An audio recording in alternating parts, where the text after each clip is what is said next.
मतलब कुछ तो ऐसा बता दो कि जब तुम एग्जाम दे के बाहर आओ और तुम ये कहो यार गाबा सर आपने पेपर बनाया था क्या, आपने पेपर लीक किया था क्या। मतलब जीएसटी में तो वही सारे टॉपिक आए थे जो आपने बताए थे। तो आज मैं आपको जीएसटी के टॉपिक बताने जा रहा हूं। ऐसे ही कल मैं आपको इनकम टैक्स के टॉपिक बताऊंगा।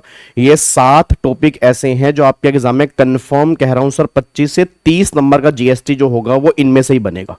तो आप एक बार ये चेक कर लेना कि आपने कंप्लीट कर ली है, नहीं की है, नहीं किया तो जरूर कंप्लीट कर लेना। और अगर अभी भी टाइम है आप इसको कर सकते हो, क्योंकि ये टॉपिक मेरे एक्सपीरियंस के बेस पे इस बार के एग्जाम में जरूर बनने चाहिए, कंफर्म बनने चाहिए। तो सारे के सारे बच्चे जो हैं इन टॉपिक्स को एक बार नोट कर लेना बस, कि टॉपिक हमें करने हैं और कम से कम 3 से 4 बार रिवाइज करने हैं बस। क्योंकि ऐसा कोई अटेम्प्ट ही नहीं किया जब इनमें से क्वेश्चन ना बना हो, और आगे भी कोई अटेम्प्ट जाएगा ही नहीं, क्योंकि वो इतने इंपॉर्टेंट टॉपिक है। ठीक है जी, तो एक बार सारे बच्चे इसको यहां पे नोट डाउन कर लेंगे। तो सबसे पहला एक तो आपको जीएसटी की रिसेंट अमेंडमेंट जो है वो कंप्लीट करनी है। अमेंडमेंट मैं यूट्यूब पे डाल चुका हूं। अमेंडमेंट की एक क्लास है, जाके अभी देख लो। कम से कम 2 बार देखो, 3 बार देखो, 4 बार देखो। आप ये मान के चलो कि 10 नंबर के क्वेश्चन जो है वो अमेंडमेंट में से बनने ही बनने हैं। मतलब ऐसा हो ही नहीं सकता कि वो अमेंडमेंट में से क्वेश्चन ना बनाए। तो सारे बच्चे अमेंडमेंट सही ढंग से कर लेना। यूट्यूब पर मैंने बहुत डिटेल में कराई है, विद क्वेश्चन कराई है। तो एक बार सारे के सारे बच्चे अमेंडमेंट जाके जीएसटी की देख लो।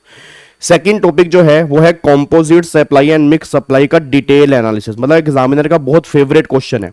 अब मे बी वो केस स्टडी बेस्ड क्वेश्चन बनाएगा, या मे बी वो स्मॉल क्वेश्चन बनाएगा, या वो दोनों की डेफिनेशन पूछ लेगा। बट मुझे उम्मीद है कि कंपोजिट सप्लाई और मिक्स सप्लाई में से तुम्हारे एग्जाम में क्वेश्चन बन सकता है, तो उसको थोड़ा ध्यान से करना। तीसरा टॉपिक है प्लेस ऑफ सप्लाई। अब प्लेस ऑफ सप्लाई में से भी कंफर्म क्वेश्चन बनता है। प्लेस ऑफ सप्लाई में तो काफी सारे टॉपिक हैं, तो कुछ सिलेक्टिव टॉपिक मैंने यहां पे रखे हैं जो मुझे उम्मीद है कि आपके इस बार के एग्जाम में वो कंफर्म पूछेगा। अगर मैं सप्लाई ऑफ सर्विस की बात करता हूं, एक तो बैंकिंग वाली सर्विस का प्लेस ऑफ सप्लाई देख लेना, इंश्योरेंस वाली सर्विस का प्लेस ऑफ सप्लाई देख लेना, इमूवेबल प्रॉपर्टी वाली सर्विस का प्लेस ऑफ सप्लाई देख लेना, इवेंट मैनेजमेंट कंपनी का प्लेस ऑफ सप्लाई देख लेना, और एडवर्टीजमेंट वाली सर्विस का प्लेस ऑफ सप्लाई देख लेना। ये सर्विस में 5 सर्विस ऐसे हैं जो आपने एक बार देख के जानी है। गुड्स वाले केस की बात करूंगा, ऑन बोर्ड कन्वेंस, याद है टेकन ऑन बोर्ड वाला, एक बार वो देख लेना। फिर बिल टू शिप टू वाले केस में क्या होगा, एक बार वो देख लेना। और जो असेंबल करते हैं गुड्स, उस केस में प्लेस ऑफ सप्लाई क्या होगा, एक बार वो देख लेना। तो ये टॉपिक ऐसे हैं जो आपको कंफर्म इस बार के एग्जाम से पहले देख के जाने हैं। अच्छा, एक बात और सुनना, मैंने जीएसटी पे लास्ट अटेम्प्ट के अंदर एक वीडियो, मतलब जीएसटी और इवन इनकम टैक्स के अंदर भी लास्ट अटेम्प्ट के अंदर एक मैंने मैराथन ली थी छोटी सी एग्जाम से पहले ही। अगर आपको याद आ रहा हो, I think top 63 topic in income tax, ऐसे टॉप 45 टॉपिक इन जीएसटी, तो वो एक बार वो जरूर देख लेना। वो इस बार के एग्जाम के लिए भी बहुत इंपॉर्टेंट है। वो भी यूट्यूब पे है। लास्ट अटेम्प्ट मैंने एग्जाम से पहले ली थी, क्योंकि मुझे उम्मीद है कि उसमें से भी कुछ टॉपिक आपके एग्जाम के अंदर बन सकते हैं। और ज्यादा नहीं है, वो 1.5 2 घंटे की क्लास है बस। और अगर स्पीड फास्ट करके सुनोगे ना तो बहुत जल्दी कंप्लीट हो जाएगी। तो वो टॉपिक भी आपने एक बार जरूर देख के जाने हैं। और वो टॉपिक तुम्हें कहां पे मिलेंगे, जो लिंक मैंने गूगल ड्राइव का तुम्हें दिया हुआ है, उसी लिंक में उसका पीडीएफ भी है मोस्ट एक्सपेक्टेड टॉपिक के नाम से। तो एक बार वो भी आपने देख के जरूर जाने हैं, ठीक है।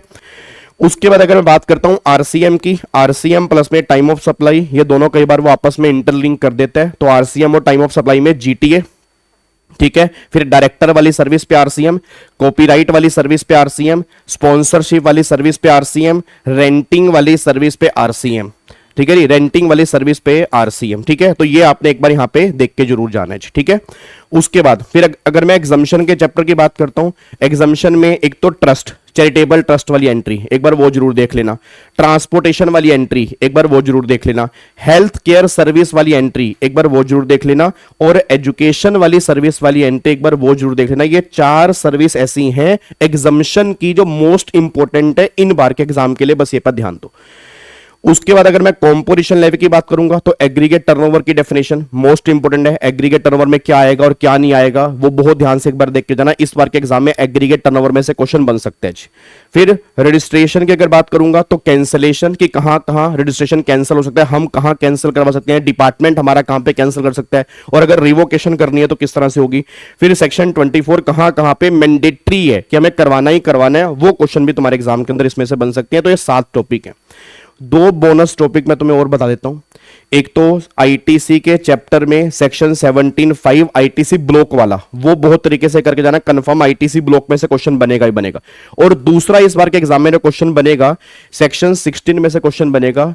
याद है आईटीसी क्लेम करने की टाइम लिमिट, आईटीसी क्लेम करने की टाइम लिमिट क्या होती है कि अगले साल की 30 नवंबर और एनुअल रिटर्न फाइल करने की actual date whichever is earlier. तो वहां पर एक अमेंडमेंट आई थी आरसीएम वाले केस में, ठीक है ना, वो तो सप्लायर वाले केस में था, वो तो सप्लायर वाले केस में था ना, याद करो। आरसीएम वाले केस में एक अमेंडमेंट मैंने करवाई थी टाइम लिमिट के अंदर, तो वो मैंने कहा ना वो अमेंडमेंट क्लास में तुम्हें आइडिया लग जाएगा, तो एक बार देख के जाना। सेक्शन 16 में एक तो 16(3) देख लेना वो डेप्रीसिएशन वाला, और एक 16(4) देख लेना वो टाइम लिमिट वाला जी।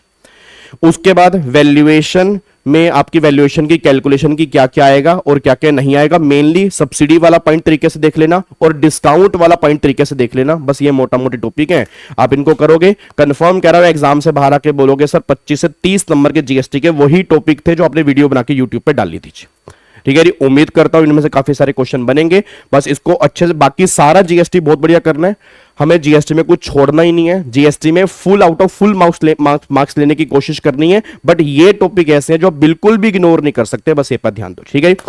ऐसे ही कल मैं आपको इनकम टैक्स के कुछ इंपॉर्टेंट टॉपिक बताऊंगा, उसको भी तरीके से करके जाना। और हाँ, ये इंपॉर्टेंट टॉपिक सभी के लिए, ठीक है ना। आपके सीए के सितंबर में एग्जाम है या जनवरी में एग्जाम है, या सीएस एग्जीक्यूटिव के फैमिली के बच्चों को दिसंबर में एग्जाम है, या सीएमए वाले बच्चों के एग्जाम है, क्योंकि जीएसटी सब में सेम होता है, इंपॉर्टेंट टॉपिक भी ऑलमोस्ट सब में सेम होते हैं, क्योंकि क्वेश्चन जो है वो नॉर्मली उसी में से बनते हैं, बस ये पर ध्यान दो, ठीक है जी।